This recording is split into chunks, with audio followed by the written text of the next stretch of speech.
Again, this is Risha again, and today I'm at a very beautiful adventure. My background, you can see Professor Chris. He's already taking the beautiful pictures of birds, and this location is really pretty well, especially for the photographers. If you are really a photographer passionate, you must come here to capture these beautiful birds.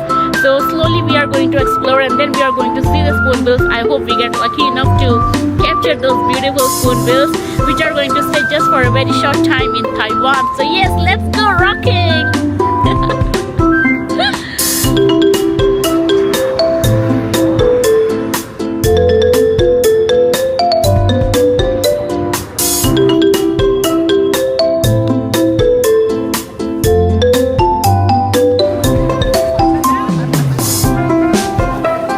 So many options.